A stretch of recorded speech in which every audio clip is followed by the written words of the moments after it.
Okay, let's dive right into this. We are going to try and unravel one of the biggest puzzles in all of science. What exactly is consciousness?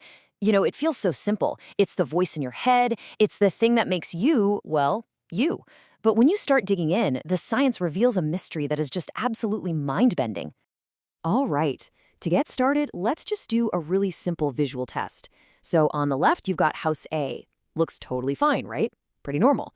And then on the right, well, House B is having a really bad day. Specifically, the entire left side is, on fire. So, the choice here seems like a no-brainer, right? I'm going to go out on a limb and say you'd pick the house that isn't actively burning down. It's a simple question with a very, very simple answer. But what if you couldn't actually see the fire? And this is where our story gets strange. Researchers showed these exact two pictures to a patient they called PS. She had suffered a stroke that damaged the right side of her brain, and because of that, she insisted that the two houses were, quote, completely identical. As far as she was concerned, there was no fire at all. Okay, but here's the part that will bake your noodle. When the scientists asked her, which house would you prefer to live in? She chose the one that wasn't burning. And not just once, she did it over and over again.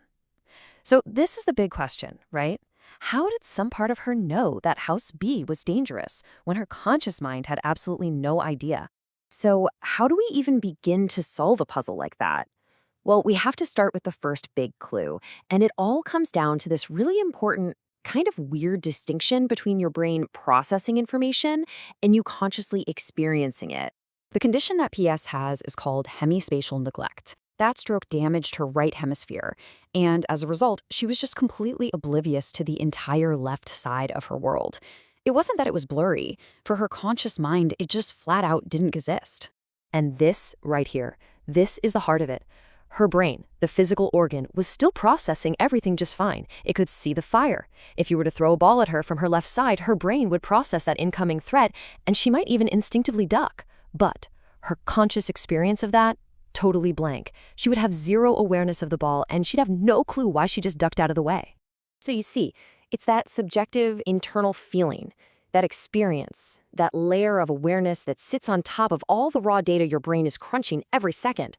That is what we're really talking about when we say the word consciousness. Okay, so if consciousness is this extra layer of experience, where in the world does it come from? Well, one of the leading theories today offers a pretty incredible solution. It's not magic. It's a model that the brain actually builds of itself. Just let that sink in for a second. This theory is basically saying that your consciousness isn't some perfect, crystal clear window into reality. No, it's more like your brain's own internal, simplified, and sometimes totally flawed summary of its own ridiculously complex activity. Now, to really wrap our heads around this idea of a self model, we first got to zoom out and just look at how the brain works in general. Because here's a wild thought for you. Your brain never sees reality directly.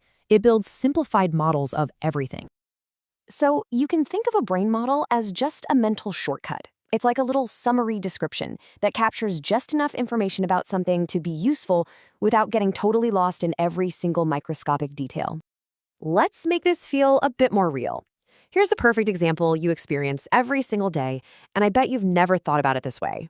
The color white. So, in physical reality, what we call white light is actually this super complex jumble of all the different color wavelengths in the spectrum.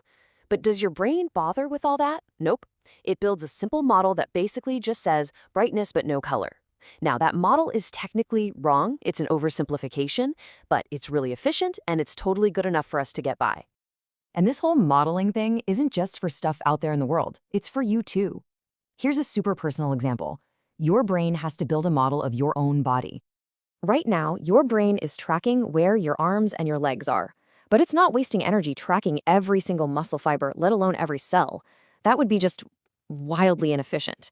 Instead, it creates this simplified kind of stick figure model of you. And that model is just good enough to let you walk around, grab things, and not constantly trip over your own feet. So why? Why does the brain need all these shortcuts and simplified models? Well, because the raw data it's dealing with is this: 86 billion neurons, all firing and chattering away in an electrical storm of almost unimaginable complexity. I mean, trying to perfectly track every single one of those interactions in real time, it's literally impossible. So, what does the brain do? It does the same thing it always does. It builds a simplified model. But this time, it's building a model of its own internal processes. It builds a simplified model of what it's paying attention to. And according to this theory, that model, that simplified self description, is what we experience as consciousness. Okay, look, that is a really cool, compelling theory. But is there any hard evidence for it? Can we actually see this happening inside the brain? Well, let's take a look at what brain scans are starting to show us. So, MRI studies have found something pretty remarkable. When you're shown an image so fast that you don't even consciously register that you saw it, only the basic visual parts of your brain light up. But, and this is the key, when you are consciously aware of seeing that exact same image, those same visual areas activate, plus a whole other network across the brain kicks into gear. And here it is. This is the smoking gun that brings us right back to our original mystery with P.